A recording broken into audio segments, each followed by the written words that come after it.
Jika kalau dalam pepatah Jawa ini ajarannya bapak saya, kamu tidak harus ikut.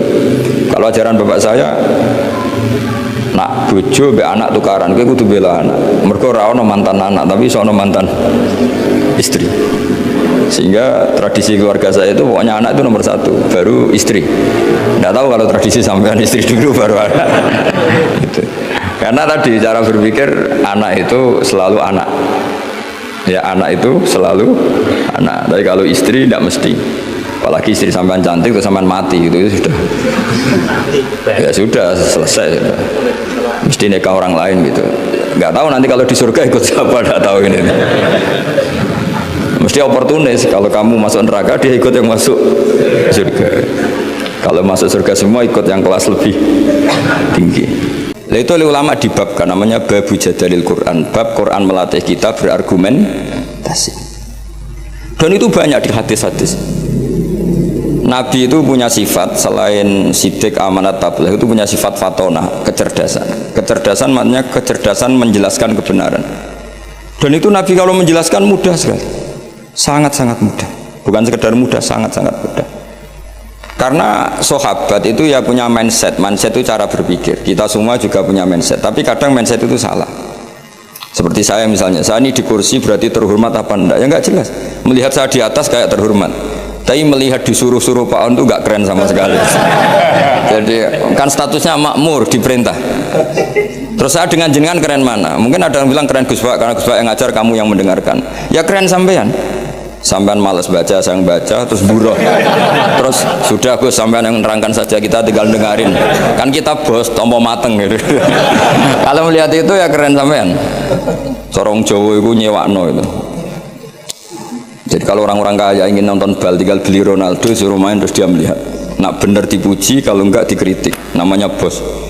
Kiai nasibnya gitu. Pak, pas bener dipuji, pas salah dihujat ya loro kabeh dadi kiai. Orang luar dipek enak dhewe, napa dipek enak dhewe. Nabi itu kalau menerangkan, saya ulang lagi, itu pas guyon ya rasional, pas serius ya rasional. Saya beri sekian contoh. Memang ini sesuatu yang saya tekuni. Saya punya kitab namanya Mizahun Nabi, guyonan-guyonan Nabi. Nabi itu kalau menerangkan kebenaran, sahabat ya punya mindset. Saya ulang lagi, punya mindset. Misalnya Nabi pernah ngendikan, idzal taqal muslimani bisayfihima fal qatil wal maqtul finnar. Jika dua orang muslim bertarung sama-sama pedang bawa senjata, maka yang membunuh maupun yang dibunuh sama-sama masuk neraka. Masuk neraka loh ya, tidak ada jaminan abadi apa enggak, karena ini orang muslim, tapi setelahnya masuk neraka. Terus Nabi dibantah sama sahabat, ya Rasulullah hada al-qatil fama balul maqtul. Oke, kalau pembunuhnya masuk neraka kita terima, tapi kalau yang dibunuh dosanya apa kok sampai harus masuk neraka? Nabi jawabannya itu simpel sekali, innahu kana harison ala qatli sahibi. Dia itu nasibnya maktul, tapi komitmennya atau mentalnya qatil. Coba ketika dia terbunuh itu kan faktual, faktanya terbunuh, tapi mentalnya pembunuh. Cuma nasibnya saja sial terbunuh, tapi mentalnya pembunuh, karena dia ketika duel ya sama-sama ingin. Nah karena mentalnya pembunuh, maka dia tetap masuk neraka. Makanya saya berkali-kali bilang, kalau ada orang rebutan istri, zaman pacar rebutan kalah, tidak usah disakeni, mentalnya juga perebut. Cuma kalah saja gitu. Itu Rasulullah segampang itu menerangkan. Sahabat akhirnya nerima, oh iya ya ternyata yang maktul, yang terbunuh mentalnya juga pembunuh atau qatil. Menerima sahabat. Nah beda dengan, makanya terus secara fikih diterangkan, kalau maktulnya tidak bermental pembunuh, ya beda kan? Berarti tidak saling ingin membunuh. Jelas ya, makanya sahabat dijelaskan oleh Nabi, innahu kana harison ala qatli sahibih. Dia sebetulnya sangat berkeinginan, harison itu berkeinginan sangat membunuh saudaranya. Nah karena keinginan itu berarti berstatus qatil. Cuma nasibnya maktul. Berarti maktul itu status nasib, tapi status dia tetap qatil, pembunuh. Nah karena statusnya pembunuh, maka dia tetap masuk neraka. Saya beri contoh akurasinya Nabi dalam menghentikan, meskipun pas guyon. Makanya Nabi menghentikan, saya ini Nabi, pas emosi yang menghentikan benar, pas santai yang menghentikan benar, bahkan pas guyon pun menghentikan benar. Kalau kita kan enggak, kalau emosi kan tidak terkontrol. Kalau Nabi itu enggak, ketika emosi pun masih terkontrol, termasuk pas guyon. Masyhur itu di beberapa kitab hadis, Ada seorang sepuh main ke Nabi, kalau sekarang kira-kira jam 4 itu atau jam 5. Terus beliau ketika konsultasi hukum sama Nabi tergesa-gesa pulang. Ditanya, kenapa kamu tergesa-gesa pulang? Tadi saya kesini jalan kaki ya Rasulullah, sehingga kalau saya pulang agak sorean nanti saya keburu huru busamsi, matahari terbenam. Nabi dengan rileksnya bilang, la ahmilan naka alibni naqah, karena ini perempuan tua, dan nanti tak pinjemin anak unta saya. Terus si orang tua tadi protes, apa yang bisa saya perbuat dengan anaknya unta? Nabi ya senyum saja. Terus ngaji lagi, Nabi ngaji lagi sampai dekati huru busamsi. Terus nyuruh sahabat, ini untaku pinjamkan dia. Dipinjemin unta tua, ya unta betul, unta tua yang layak ditangani. Ya Rasulullah katanya anaknya unta, ini kok untanya tua? Ya meskipun tua anaknya unta ini kata dia. Jadi Nabi guyanya itu kan. Jadi ya, unta meskipun tua namanya apa? Ya anaknya unta kan. Andai kan Nabi kayak kamu mungkin diterusin, orang masih tua ya anak unta orang anakmu gitu. Tapi Nabi tentu tidak akan ngendikan buruk gitu. Jadi Nabi guyon aja masih, itu kan mengundang orang tawa tapi ya nggak bohong. Coba unta itu anaknya siapa? Meskipun tua. Tapi pikiran kita kan kalau anaknya unta itu kecil, yang nyuruh gitu itu siapa? Makanya dalam dunia kiai itu suka kelakar. Memang itu bagian dari kiai. Mungkin kalau orang yang nggak ngerti dunia kiai, saya ini anaknya kiai, cucunya kiai, buyut saya kiai. Jadi kelakar itu kayak kewajiban. Dulu kalau kiai di kota sebagian itu iskal. Banyak kiai kota yang tanya saya, kenapa Gus kiai alim itu kok seneng guyon? Saya tanya, kamu tanya apa gugat? Gitu. Kalau tanya tak jawab, kalau gugat enggak. Gitu. Tanya Gus. Begini cara berpikir kiai ini, maaf ya, ini mungkin beda. Kalau adat kiai itu gini, masyarakat itu kan menyimpan segudang pertanyaan agama, dan itu malu kalau kita terlalu wibawa, segan. Kiai itu kan sudah alim, orang walim itu bawaannya wibawa. Kalau nggak kelakar itu orang nggak berani tanya. Sehingga memang kiai harus punya sisi rileks, supaya yang tergumpal pertanyaan berani mengutarakan. Meskipun harus punya sisi aura karisma untuk menjaga wibawa agama. Dan kiai itu bisa semua, ya kadang karismatik, kadang guyon.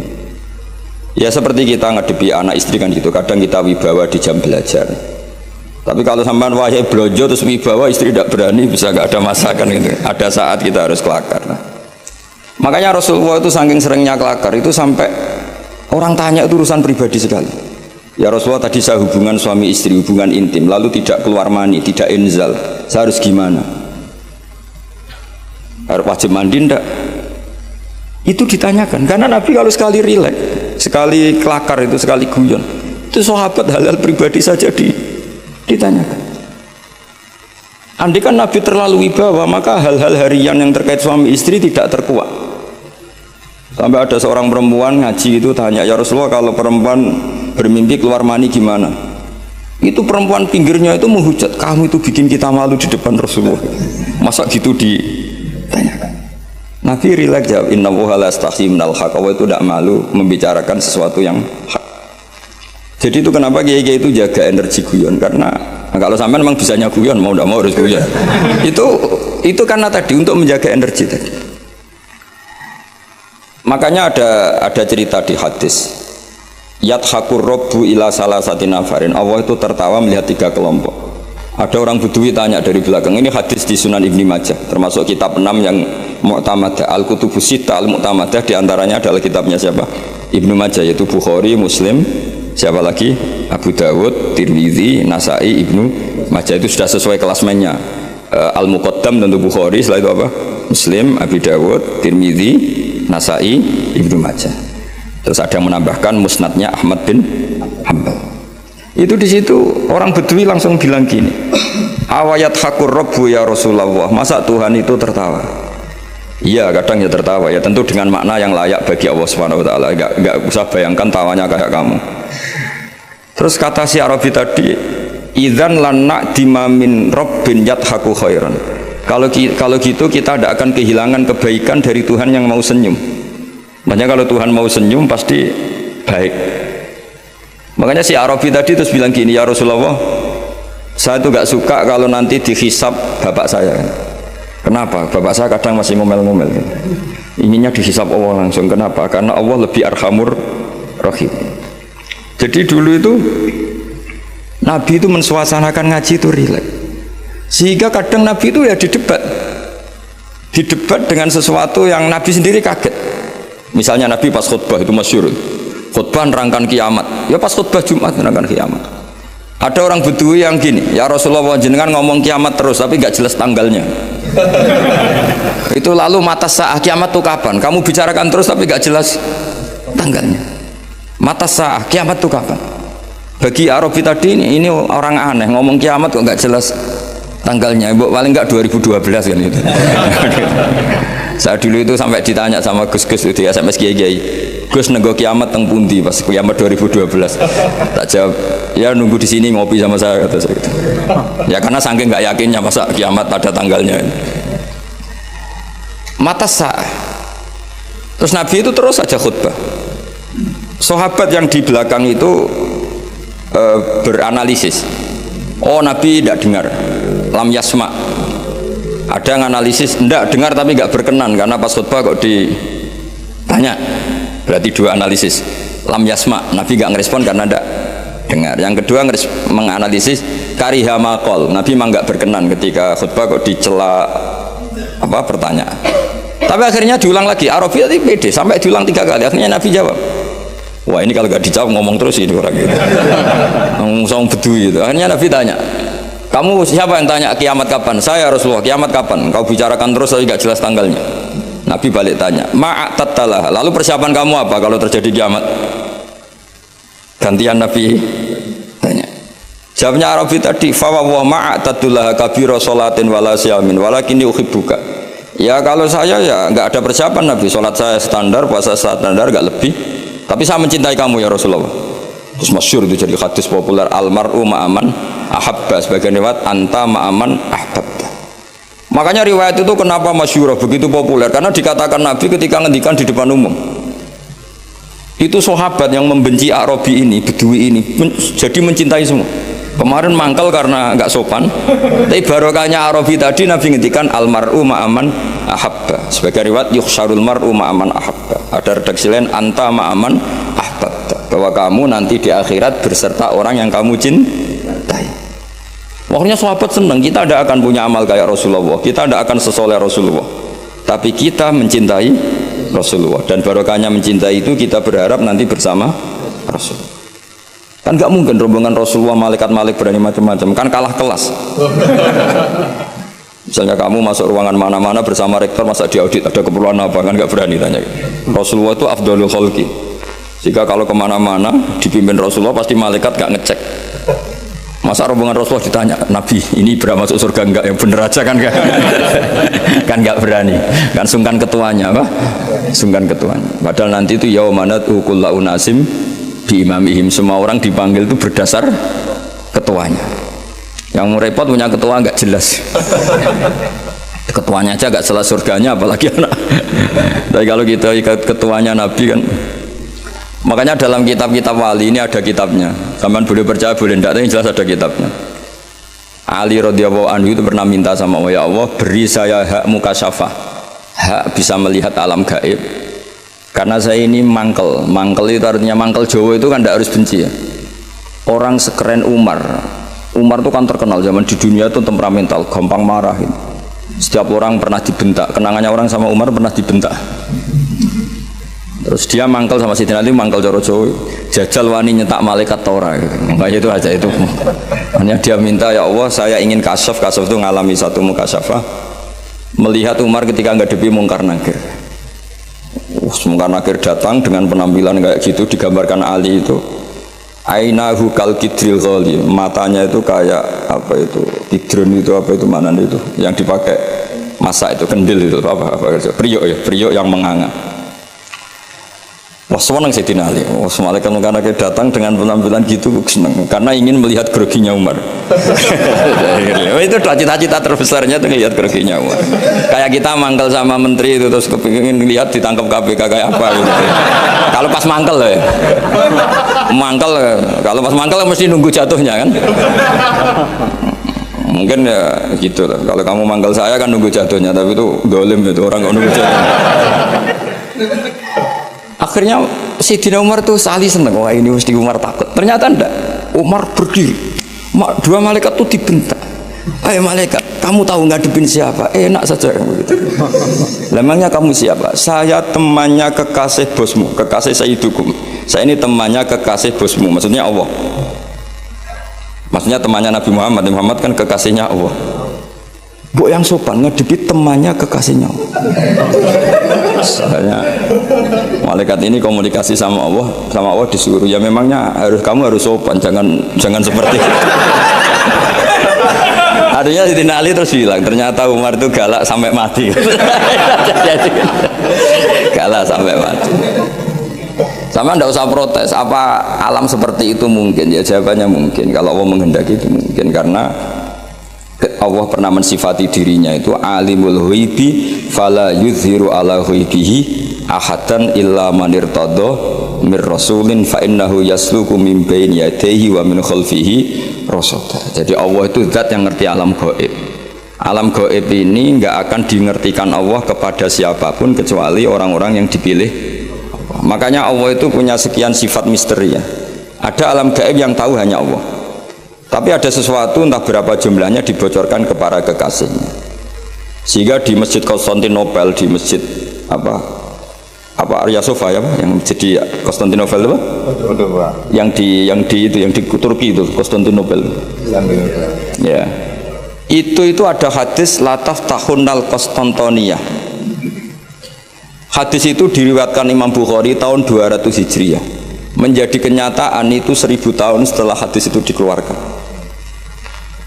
Itu kan unik. Jadi Nabi itu kalau ngendikan zaman akhir itu detail. Uridot aliyah ummati, umatku dipertontonkan ke saya. Jadi sebelum Nabi meninggal itu semua umatnya perilakunya dipertontonkan ila yaumil kiamat.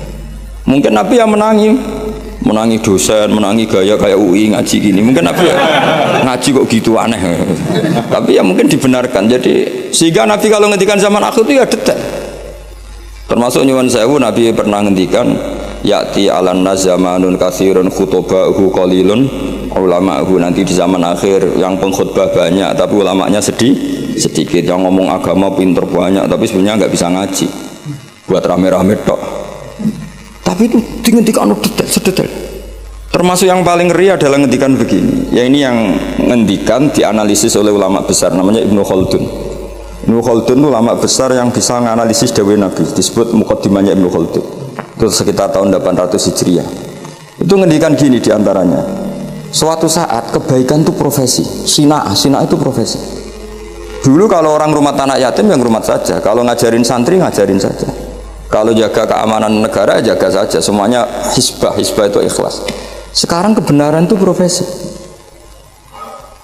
Jadi suatu saat kebenaran atau kebaikan itu profesi. Kadang ada orang wataknya itu kurang baik, tapi dia senyum terus. Memang tugasnya harus senyum.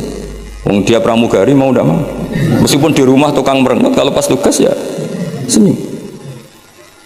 Coba kalau Anda punya istri pegawai bank, itu senyumnya sudah habis. Karena di tempat kerjanya senyum terus, suaminya tinggal dapat dampratan karena itu. Jadi suatu saat kebaikan itu profesi. Artinya profesi itu senyum tentu ibadah kan, kata Nabi, kalau kamu tidak bisa sedekah, paling tidak sedekah walau bitol koti wajin, meskipun dengan wajah yang itu. Yang meraktekkan siapa coba? Kiai apa pegawai bank sama pramugari? Kadang Pak On tuh berdudut melihat UI gak seneng ngaji, Pak On mesti berdudut. Wong yang pegawai bank aja gampang senyum, ahli ibadah kok ini ketua. Jadi tegas juga kadang profesi. Makanya saya pernah ditanya satpam. Saya sering punya santri reserse, tanya gini ke saya, Gus, suudzon tuh haram enggak? Ya haram. Saya ini reserse, profesi saya harus suudzon. Hanya kalau ada orang pegang-pegang motor ngunci gak kena-kena, ada apa itu kok? jadi zaman akhir itu suudzon saja profesi. Coba kalau Anda jadi reserse atau satpam, terus ada orang ngunci motornya kesulitan. Kalau kamu gak satpam, mesti pikiran pertama itu mungkin kuncinya nggak pas ya, apa agak error ya. Tapi kalau pikiran security, ada apa ya? Artinya seudon saja suatu saat itu ya profesi. Guru ya profesi.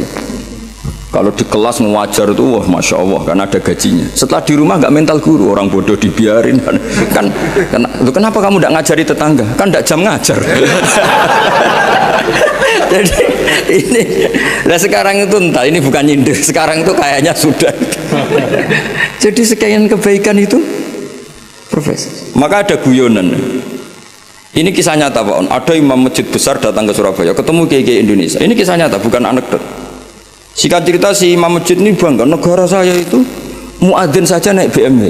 Memang betul, saya pernah ke negara itu. Muadzin saja naik BMW. Itu yang imamin sholat itu digaji 1 bulan 30 juta. Hitung saja sholat 1 hari berarti 5 kali ya. Berarti per 30 ganti 1 juta ya. 1 juta berarti 1 juta dibagi 5 berapa? 200. Jadi dia bangga. Kalau di sini nggak ada gajinya. Kadang kok imamnya aja nggak naik, kok imamnya aja nggak naik BMW apalagi muadzinnya. Oh buah nggak nyepol dengan negaranya. Terakhir dia ada bangga digojol gini sama ke Indonesia. Pak, Madikman sama sholat terus takut potong gaji ya. Makanya kamu sholat terus menerus karena takut potong gaji.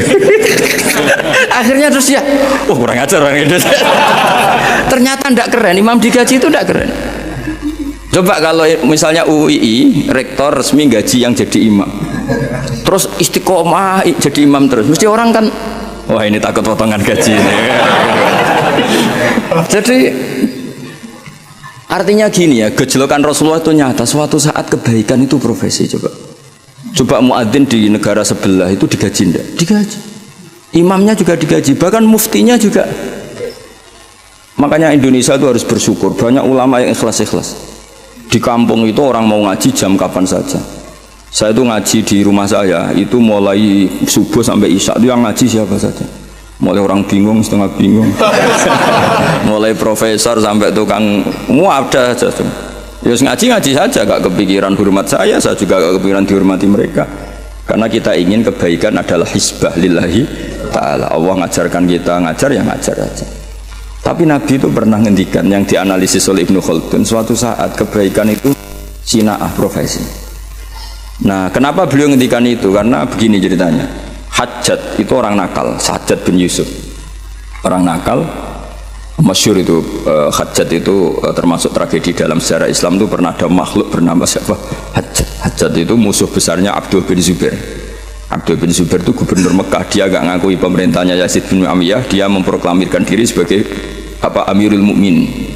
Tapi sama pasukannya Yazid yang dipimpin Hajjat bin Yusuf, meskipun Abdul bin Zubair itikaf di dekat Ka'bah tetap dihabisi. Padahal pantangannya orang Islam itu bikin prahara di dekat Ka'bah atau di tanah haram. Makanya jadi apa ya, sudah jadi omongan lah. Kalau orang nakal lo raimu kok Hajjat, semua bulat-bulat uang itu nih Hajjat. Tapi ketika apa itu ditanya ke Abdul Khaldun setelah 700 tahun dari peristiwa itu, Hajjat itu anaknya guru, kenapa dia begitu? Dijawab Ibnu Khaldun lucu, ya gurunya guru profesi bukan guru pengajar. Artinya beda. Makanya ini sekaligus kita menasihati diri kita sendiri, menasihati dosen, menasihati pegawai UI semuanya. Profesi itu harus dibawa sampai rumah sehingga menjadi status. Nggak boleh kita hanya profesi dosen, hanya ngajar di jam ngajar. Kita harus status kita memang pengajar. Ketemu desa tertinggal ya kita ngajar, di kampus ya ngajar, di kampus ya kita bermental guru, di rumah ya bermental guru, di kampus ya bermental kiai, di rumah juga bermental kiai. Kita di yayasan yatim piatu ya sayang yatim piatu, di rumah tanpa ada yang gaji juga sayang. Lama-lama kalau profesi kan gini, di yayasan itu dia sayang sama yatim piatu karena digaji di situ. Ketemu yatim di rumah dibiarin. Kenapa? Kan tidak tugas saya. Nanti lama-lama tim SAR gitu, kalau ditugaskan di mana serius, kalau nggak ditugas ada orang kelab Barno kan nggak bagian saya. Wilayah saya kan Jakarta, ini tenggelamnya kan di Jogja. Jadi kacau semua kalau berdasar apa teritorial apa profesi. Itu Nabi sudah mengingatkan, kalau kamu jadi orang baik, berbaiklah karena hisbah. Bahwa dunia modern mengharuskan ada wilayah teritorial, ya monggo, itu bawaan apa? Modern. Misalnya saya tim SAR Jakarta, oke, wajiban saya utamanya di Jakarta. Tim pemadam kebakaran Jakarta tentu paling pokok Jakarta. Tapi kok suatu saat saya pulang kampung, tanggo saya kebakaran, terus diam aja. Kan tugas saya di... Tentu ya harusnya nggak gitu, keahlian saya tentang itu tetap harus kita ikut memberi kontribusi. Jadi ini contoh-contoh betapa Rasulullah itu luar biasa, sampai fenomena yang ada pada umatnya sampai akhir zaman itu dihentikan. Makanya di hadis banyak uridat alayya ummati, dipertontonkan, diperlihatkan olehku umat-umatku perilakunya. Makanya banyak hadis di Bukhari, di Sahih Bukhari ada hadis dalailun nubuwah. Itu semua hadisnya Nabi tentang fenomena yang Nabi gak menangi, tapi itu akhirnya nyata ila yaumil kiamah. Termasuk zaman itu Konstantinopel itu pusat salibis, tapi Nabi sudah menduga la taftahunnal Konstantiniyah, kamu suatu saat pasti akan mengalahkan Konstantinopel. Nah, itu sekian ratus tahun baru Pangeran Fatih yang bisa membuka Konstantinopel. Dan Nabi ngendikan itu detail, sawarna kudanya. Lebih ngeri lagi, lebih seru lah, lebih seru lagi itu ngendikan itu pada orang. Ada sahabat itu pendek Pak, enggak ganteng, namanya Suroko bin Juksum, ada yang baca Jaksum. Itu Nabi kalau gojlok Suroko itu lucu. Suatu saat kamu itu memakai mahkotanya Kaisar Gedung Putih. Gedung Putih itu istilah dulu sebetulnya, Al-Qasrul Abyad. Jadi yang di Amerika White House itu sebetulnya niru istilah di Ibrani. Di Jordan itu ada daerah yang batunya semuanya apa? Putih. Ya saya ulang lagi, Syam itu dalam bahasa kitab itu memasukkan Palestina, Israel, Lebanon, Syria, Jordan. Itu orang dulu bilang apa? Syam. Ya saya ulang lagi, itu semuanya dulu istilahnya apa? Syam. Makanya subhanalladzi asra itu ke Syam. Syam dengan makna Baitul Maqdis itu di Israel atau di Palestina. Saya mengatakan Israel ini, Israel bahasa ulama loh ya, bukan Israel nation negara apa? Israel. Ya sudah, kamu Suroko suatu saat akan memakai mahkotanya Kaisar Al-Qasrul Abyad. Kaisar mana itu? Syam. Zaman itu, saya ulang lagi ya, Syam itu dalam genggaman Romawi. Ya makanya kalau Quran bilang Romawi itu bukan Vatikan Italia, itu enggak. Pemerintahan Timur Tengah yang dicaplok Romawi. Makanya ada hulibatir Rum fi adnal ardi wa hum min ba'di walabihim sahilibun, itu bukan Romawi Italia, apa kekuasaan Romawi, karena Sam zaman itu dicengkeram apa? Romawi. Sehingga enggak ada Islam di situ. Sudah. Jadi kayak mokhal. Zaman itu Kaisar Romawi yang bercokol di mana? Sam. Itu kekuasaannya itu meliputi Syria, tadi ya, Palestina, Israel, Jordan, pokoknya semua negara sih. Suroko itu ya percaya, tapi ya Nabi yang ngendikan ya. Dan lucunya ngendikannya Nabi itu saat paceklik kelaparan, yaitu nggak makan 3 hari karena diembargo di perang Khandaq. Ada batu besar itu yang nggak bisa dipecahkan sahabat ketika gali Khandaq. Terus akhirnya nggak bisa dipecahkan padahal mau gali dan bisa dalam kalau batu ini terpecahkan. Akhirnya mereka matur ke Nabi, ya Rasulullah ada batu yang nggak bisa dipecahkan. Nabi dengan santainya minta kapak yang dibawa sahabat, coba kapak kamu bawa ke sini. Diambil, terus Nabi baca apa nggak tahu, terus kalau saya tahu kamu tuntut ijazah Gus gitu. Makanya saya pura-pura tidak tahu. Nanti kalau saya tahu mesti pikirannya sampean gitu. Akhirnya di kapak Nabi itu ada sinar yang sampai tembus Al-Qasrul Abyad. Kata Nabi, dan itu uniknya semua sahabat melihat. Kamu tadi melihat apa? Kira-kira melihat Jordan, kira-kira gitu. Gampangannya gitu. Suatu saat nanti kamu akan menguasai Jordan. Terus kamu Suroko yang pakai mahkotanya Raja Jordan, Raja Kaisar. Ya sudah, hanya gitu saja. Setelah itu Nabi wafat, Abu Bakar mimpin, tidak ada penaklukan itu. Era Umar mimpin, itu Syam itu dikalahkan oleh pasukan Umar. Dikalahkan oleh pasukan Umar itu rajanya keplayu coro Jawa, mahkotanya itu jatuh. Mahkota dari emas, dari intan, akhirnya dipakai Suroko. Lah itu dicerita-cerita itu Suroko itu disuruh coro mbak-mbak itu suruh catwalk, disuruh jalan-jalan, ditertawa-tawain karena nggak pas dengan wajahnya. Tertawa-tawain ini. Wah, nggak pas, apa-apa gojlek. Dipakai ngalor gitu. Setelah dipakai beberapa kali, kata Umar, copot Suroko. Itu bagian dari ghanimah, harus kita bagi rata atau kita jadikan sebagai aset Baitul Mal. Suraka bantah, bukankah Rasulullah ngendikan kalau ini yang pakai saya. Jadi itu jatah saya kan. Coba kayak apa Rasulullah ngendikan detail itu, mahkotanya nanti dipakai Suraka. Padahal itu berapa puluh tahun dari Nabi ngendikan sampai itu menjadi kenyataan. Kayak apa Rasulullah? Makanya juga nggak tahu apa kalau Rasulullah tahu kita setiap ngajar harus tanda tangan, nggak tahu komentarnya. Ya semoga dimaklumi. Setiap habis khutbah juga itu nggak tahu saya. Tapi semoga tadi saya minta kalaupun kita punya profesi ngajar harus juga berstatus pengajar sehingga di rumah pun kita ngajar, di mana-mana ngajar. Akhirnya anak Sayyidina Umar tuh saking alimnya ngendikan gini, innama qala Rasulullah lital bisaha walam yakul litamlikaha. Nabi ketika itu ngendikan apa? Hanya lital bisa, kamu yang makai. Walam yakul, dan Nabi tidak ngendikan litamlikaha, supaya kamu memiliki. Maka ini tetap milik Baitul Mal. Soal kamu makai, memang Nabi ngendikan makai, sudah pakai dulu aja. Setelah kamu makai ya sudah, ini milik negara kata. Jadi Nabi yang ngendikannya zaman itu ya kamu makai, bukan kamu memiliki. Makanya Umar ingat betul ngendikannya Nabi di depan umum. Innama qala Rasulullah lital bisa walam yakul litamlikaha. Nabi hanya ngendikan kamu makai, bukan memiliki. Kayak apa Rasulullah? Makanya kalau melihat hadis Dalailun Nubuwah itu kadang kita malu karena sebegitu detail Nabi ngendikan fenomena zaman akhir, termasuk jumlah penduduk. Suatu saat jumlah perempuan itu melonjak jauh di atas jumlah laki-laki. Saya itu beberapa kali ditamoni TKW dari Hong Kong. Itu kalau cerita itu ngeri betul. Memang lelaki itu minim di mana? Hong Kong. Kalau di Indonesia sudah kelihatan, tapi lipatannya belum sampai 1:50. Itu yang ngendikan detail. Nabi ngendikan semuanya itu apa? Detail. Termasuk fenomena Islam di Timur Jauh, Timur Tengah. Kalau dalam bahasa Arab itu nggak ada Middle East ya, yang ada itu Asyirkul Awsat, Asyirkul Aqsa, Asyirkul Adna gitu. Makanya kalau dalam bahasa Arab itu Ghulibatir Rum fi adnal ardi. Ya saya teruskan ya dalam Jadalil Quran. Jadi di antara mukjizatnya Nabi adalah kemampuan berargumentasi. Kemampuan argumentasi ini penting supaya orang itu berlogika secara sehat. Misalnya gini, saya beri contoh tentang Jadalil Quran ya tadi. Kalau kamu merasa Tuhan, kata Allah, nggak apa-apa.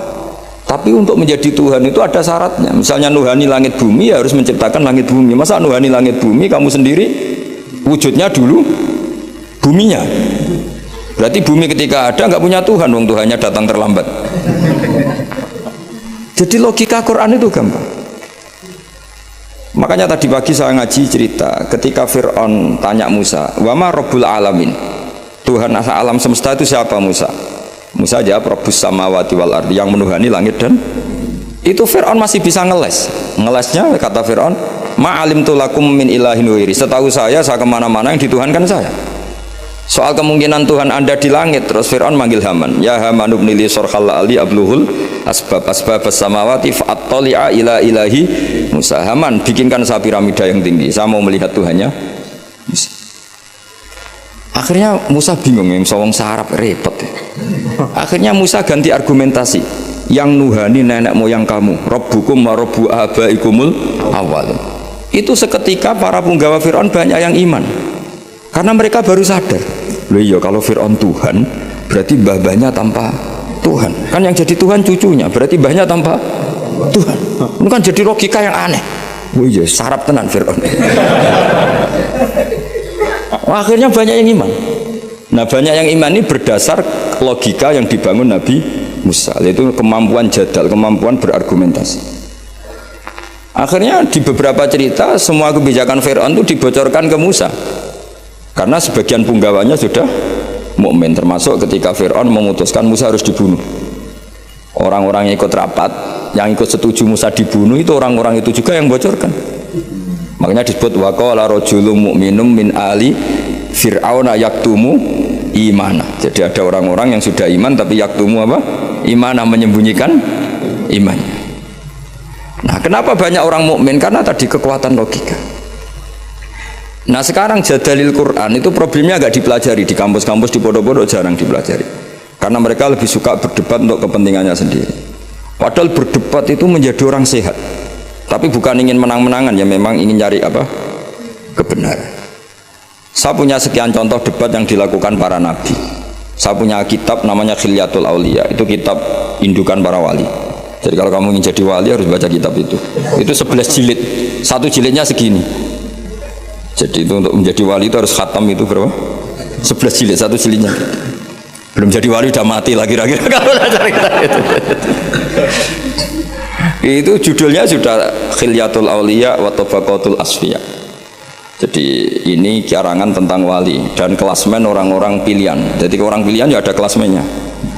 Ya sama di struktur wali ya ada ketua, ada sekretaris. Jadi tidak hanya di kampus ada rektor, ada wakil. Di struktur wali juga ada ketua, ada sekretaris, ada bendahara, macam-macam lah, ada struktur.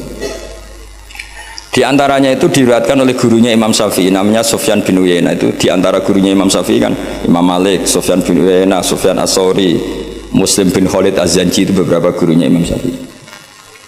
Itu ada perdebatan antara dua nabi besar. Nabi Yahya itu kalau hidup itu suka kumpul orang-orang soleh karena hidup sama orang soleh itu nyaman. Kalau Nabi Isa enggak, beliau itu senang hidup di daerah orang-orang nakal. Dua nabi ini sezaman kemudian saling tanya, kenapa kamu suka hidup sama orang-orang soleh? Jawabannya Nabi Yahya ya karena bersama orang soleh itu nyaman. Terus kata Nabi Yahya, kenapa kamu suka hidup sama orang-orang nakal di komunitas orang-orang nakal? Jawabannya Nabi Isa itu ana tabibun udawil mardo. Di mana-mana nabi itu bengkel atau dokter. Di mana-mana dokter itu ya kumpul orang apa? Sakit. Sehingga semenjak itu orang itu ada ulama yang nekuni di kampus-kampus, ada ulama yang dakwah di daerah-daerah nakal karena udawil mardo. Jadi mulai dulu dia ada perdebatan. Nabi Isa itu orangnya itu kalau ngaji itu ceria sekali. Orangnya itu gampangan coro Jawa. Digojok sama Nabi Yahya. Kamu kok sering senyum, sering tertawa. Ka'annaka ta'manu min makrillah. Seakan-akan kamu itu tidak kena adab saja. Kamu itu manusia, tetap potensi kena adab. Sing Nabi Yahya itu penampilannya itu kumuh, terus kusut, kelihatan susah, kelihatan gak nyaman di dunia, saking takutnya sama Allah. Gantian digojok sampai Nabi Isa. Kamu itu kok sering masam, sering apa ya, pokoknya jangan cemberut. Ka'annaka taknatu min rahmatillah, koyok rahmati Allah terbatas ya. Akhirnya terus jadi satu manhaj. Jadi satu manhaj kalau kita terlalu senyum kayak arogan yang nggak takut azab, tapi kalau terlalu susah seakan-akan nggak ada rahmatnya Allah. Semenjak itu terus ada khauf, ada roja. Jadi sebelum ada metode khauf roja itu jadi perilaku per satu nabi. Nabi satu milih khauf terus, Nabi satu milih roja terus. Karena hadil ummah ummatun barokah, karena umat ini umat yang berkah, sehingga umat ini dibagi metode dua-duanya. Ada ulama yang jadi wali karena khauf, ada ulama yang jadi wali karena roja. Ada yang seperti sampean, roja ya gelem, khauf ya gelem. Ini agak kacau, ini kayak gaduh-gaduh ini manhaj roja ya. Artinya apa? Muamalah sama Allah itu tidak bisa kamu duga. Allah itu zat yang pikiran kita itu tidak bisa menembusnya. Saya punya satu kitab yang ada riwayat begini, ada orang ahli neraka dua dipanggil sama Allah ke surga. Itu mesti di luar dugaan sampean. Dipanggil sama Allah di surga. Kalau dipanggil enak di neraka. Wah Gusti gak enak sama sekali. Ini betul, ini ada kitabnya. Wah gak enak sama sekali Gusti. Terus sama Allah, ya sudah Kak, kamu kembali ke neraka. Sudah dipanggil di surga. Orang tuh lari sekencang-kencangnya menuju neraka. Mesti di luar dugaan kamu. Kamu disuruh kembali ke neraka tuh semangatnya Masya Allah, lari menuju neraka, nyemplung lagi. Terus sama Allah dipanggil. Setelah deketin neraka dipanggil, oh sini lagi. Kenapa kamu semangat ke neraka? Gusti, saya ini sudah kuwapok. Dulu kalau kamu perintah itu gak semangat. Disuruh sholat gak semangat, disuruh baik gak semangat. Kali ini jenengan perintah saya semangat. Karena saya sudah kapok, jenengan suruh bantah. Akhirnya Allah sakit, ya swarga. Makanya ini sekaligus ijazah. Jadi nanti kalau kamu disuruh masuk neraka harus apa? Semangat.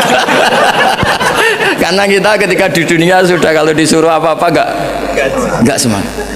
Ya ini sekaligus ijazah, nanti kalau kamu neraka langsung apa? Di luar dugaan kan. Justru karena semangat. Ya, ini kapok ya. Karena ketika di dunia engkau merintahkan papa itu saya tidak semangat melakukan, maka kali ini saya akan apa? Semangat. Ternyata sama Allah dipanggil, ya sudah di surga aja. Yang kedua enggak, sudah kamu sekarang kembali ke neraka. Itu tolak. Jadi langkah satu noleh lagi, tiga noleh, pokoknya. Terus tanya sama Allah, kenapa kamu toleh? Bukannya tak suruh ke neraka? Ya Allah, saya itu gak ngira ketika engkau manggil aku ke surga, gak pernah ngira kalau engkau nyuri lagi ke neraka. Akhirnya sama Allah, sudah di surga aja. Karena barokahnya husnuzon. Jadi ini ijazah dua-duanya. Jadi pilihannya itu kamu lari spring itu yang atau apa? Tolak. Saya tidak tahu ijazah ketiga ini dulu dipraktekkan nanti itu apa? Jadi apa ya? Makanya agama itu riwayat. Makanya ada ulama mengatakan inna hadzal ilma dinun fanzuru amman ta'khuduna dinakum. Agama itu, ilmu itu riwayat. Maka kamu cari riwayat itu. Karena kalau kita berlogika ya tadi, kamu akan berpikir maktul itu di surga apa? Qatil itu di neraka, maktul karena terbunuh, mazlum di surga. Ternyata nubuah, pikiran kenabian tidak seperti itu. Saya beri contoh pikiran kenabian yang pasti menurut sampean nggak lazim, tapi ini benar ada di hadis, ada fil kutubis sittah dalam kitab. Nah, ini terakhir contoh saya tentang riwayat, tentang kecerdasan nubuah. Orang Ansor kita tahu kan jasanya pada Nabi kan banyak sekali, sampai disebut Ansor, penolong Nabi. Jasanya Masya Allah. Tapi ketika Nabi ngalami futuhat, setelah menaklukkan Mekah, setelah Nabi kaya, setelah Nabi mapan, semua fasilitas Nabi itu dikasihkan orang-orang yang barusan masuk Islam, yang notabene tidak berkontribusi sama sekali. Itu ada satu orang dikasih kambing, itu Mabinal Jabalen. Itu ada yang ngitung 4.000 kambing, sampai 2 gunung itu penuh. Gunung Arab kamu tahu kan kayak Uhud kan, antara gunung satu ada gunung yang lain. Tapi gunung Arab ya nggak kayak gunung Merapi ini enggak ya.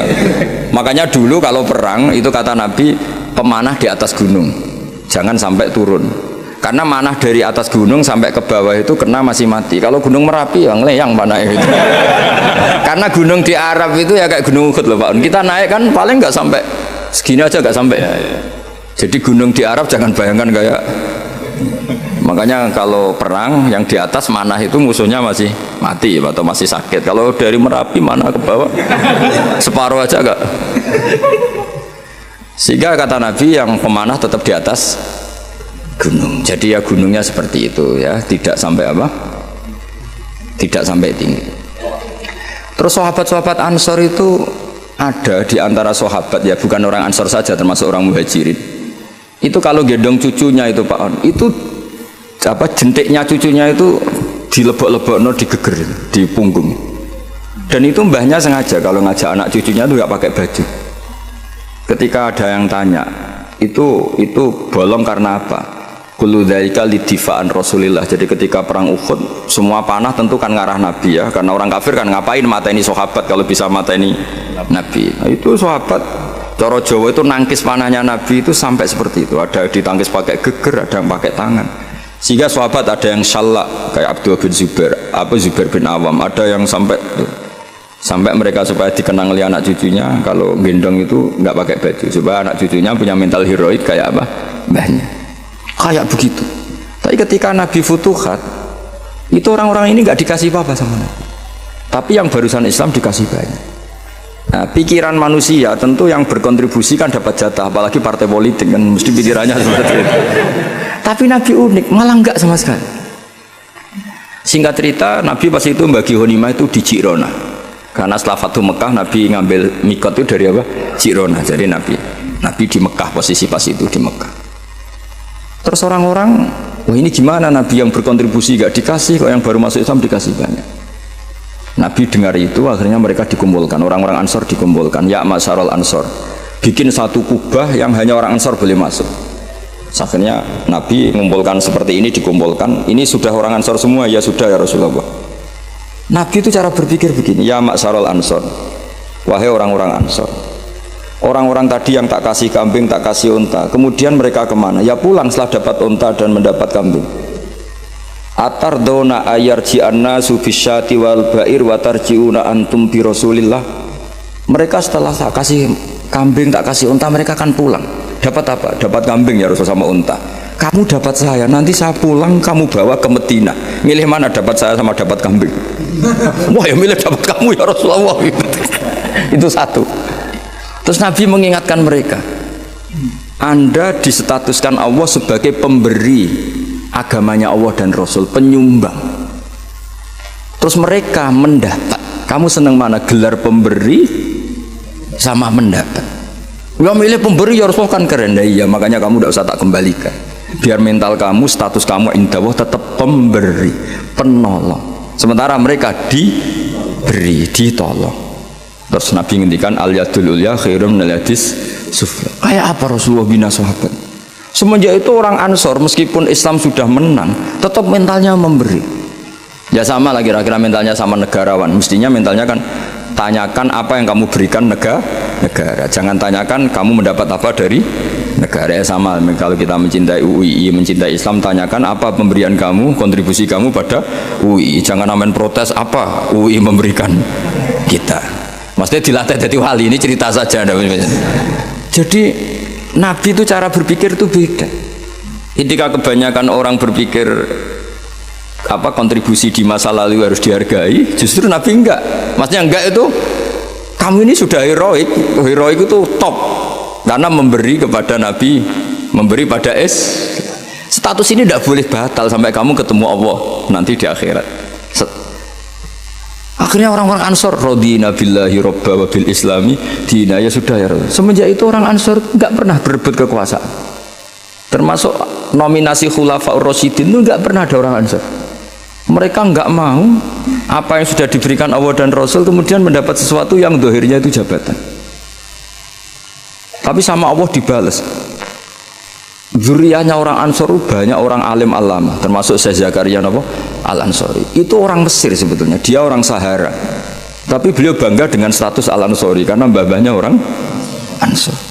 Imam Qurtubi itu menamakan diri Anal Qurtubi wa Anal Ansori. Nah sekarang makanya ini harus dilatih, logika nubuah itu harus dilatih.